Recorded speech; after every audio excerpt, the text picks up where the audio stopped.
की लक्ष्मण हाके यांना राज्यसभेची उमेदवारी मिळावी आणि लक्ष्मण हाके यांना राज्यसभेवर खासदार म्हणून घ्यावं।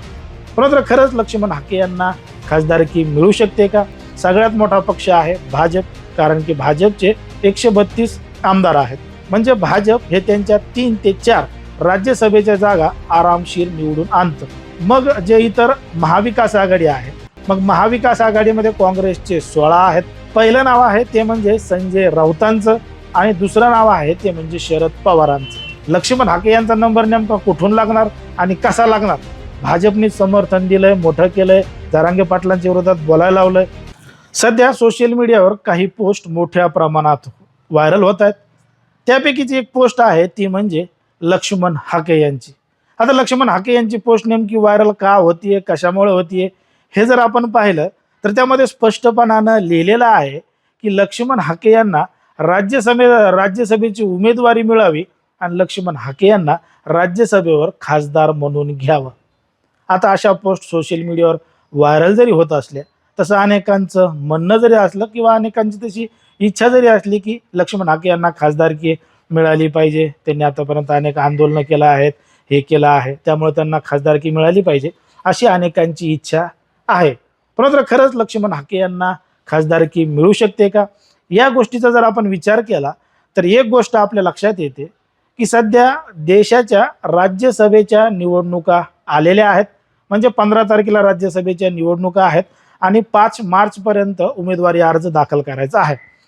मग आता राज्यसभेच्या निवडणुका कशा होतात, कशा पद्धतीने होतात, या सगळ्या गोष्टींचा विचार सुद्धा आपल्या या ठिकाणी करावा लागेल।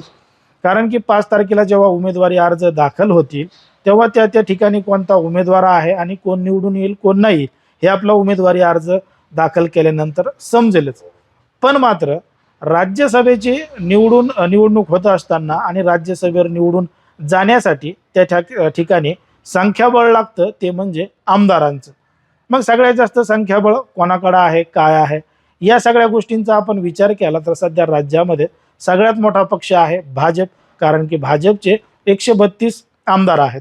मग भाजपचे 132 आमदार आहेत, शिवसेना शिंदे गटाचे 57 आहेत, शिवसेना ठाकरे गटाचे 20 आहेत, काँग्रेसचे 16 आहेत आणि राष्ट्रवादी शरद पवार गटाचे त्या ठिकाणी 10 आमदार आहेत आणि राष्ट्रवादी अजित पवार गटाचे 40 आमदार आहेत। अशा पद्धतीचे हे सगळे आमदार आहेत। मग हे सुद्धा यांचे उमेदवार आता राज्यसभेमध्ये पाठवणार आहेत। पण मात्र आता जे मोठमोठे पक्ष आहेत त्यांचे उमेदवार किती निवडून जाऊ शकतात, या गोष्टीचा जर आपण विचार केला तर एक गोष्ट आपल्याला समजते की भाजपकडं 132 आमदारांचं संख्याबळ असल्यामुळं आणि एका राज्यसभेच्या खासदाराला राज्यसभेमध्ये जाण्यासाठी 37 मतदान लागतं एका आमदाराला।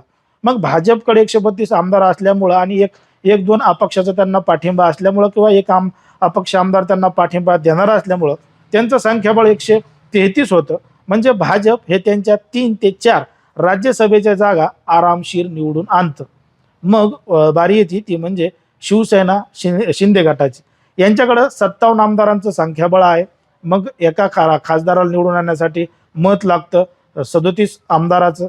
मग या ठिकाणी शिंदे गटाचा सुद्धा एक खासदार निवडून येऊ शकतो। उर्वरित त्यांचे काही जे मतं आहेत ते बाकी राहतात, 37 सोडून वरचे जे आहेत ते बाकी राहतात।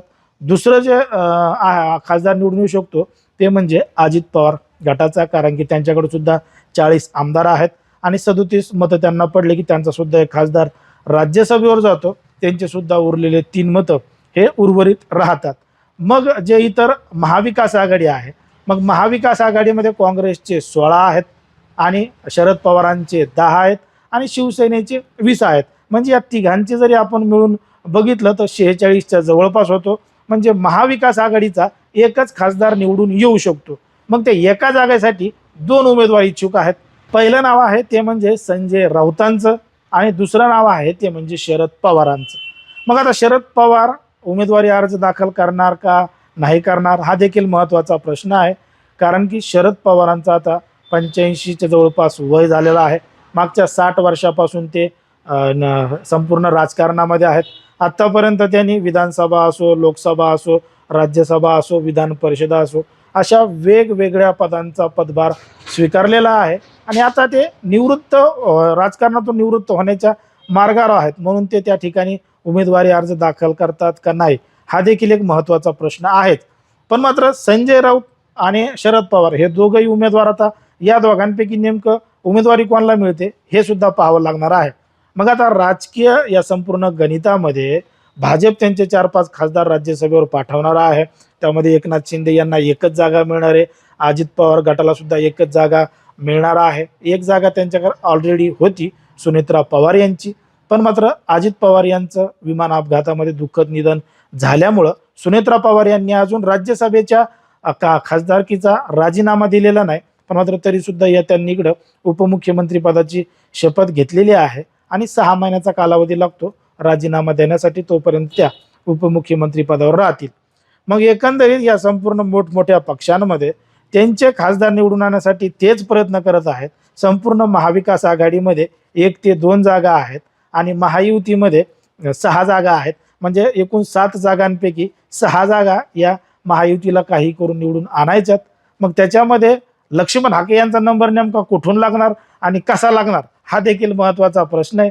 कारण की यांचेच हे आता आपले आपले उमेदवार निवडून आणण्यासाठी प्रयत्न करतायत. भांडणं त्यांच्यात चालू आहे की आमचा उमेदवार. त्याच्यात लक्ष्मण हाके यांचं नाव नेमकं कुठून घुसणार आणि कुठून ते निवडून येणार हा देखील सगळ्यात मोठा प्रश्न आहे.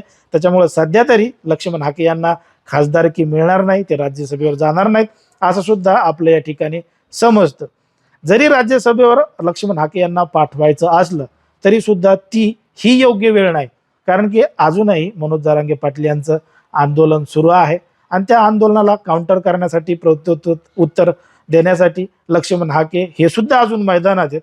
मग कुठंतरी जर भाजपकडून, महायुतीकडून लक्ष्मण हाके यांना उमेदवारी दिली तर मग असं होईल की मुद्दामून लक्ष्मण हाके यांना भाजपने समर्थन दिलंय, मोठं केलंय, जरांगे पाटलांच्या विरोधात बोलायला लावलंय, हे सगळ्या 12 भानगडी होतील. म्हणून सध्या तरी लक्ष्मण हाके यांना कोणताही पक्ष उमेदवार देणार नाही असंच आपलं या ठिकाणी वाटतं. पण मात्र लक्ष्मण हाके यांना खासदारकी आणि आमदारकी मिळणार हे तेवढंच नक्की आहे, पण ती वेळ सध्या तरी नाही असंच एकंदरीत आपल्या या ठिकाणी समजतं. आता या संपूर्ण प्रकरणावरून तुमच्या लक्षात आलं असेल की सध्या तरी लक्ष्मण हाके यांचा नंबर लागणार नाही. लोकांच्या, कार्यकर्त्यांच्या भावना असतात की उमेदवारी मिळाली पाहिजे, पण सध्या तरी ती मिळणार नाही असं एकंदरीत आपलं वाटतं. आता एवढं सांगूनही तुम्हाला काय वाटतं ते तुम्ही अगदी स्पष्टपणे कमेंटमध्ये सांगा. आणि अशाच पद्धतीचे नवनवीन व्हिडिओ पाहण्यासाठी आपल्या चॅनलला लगेच सबस्क्राईब करायला सुद्धा विसरू नका.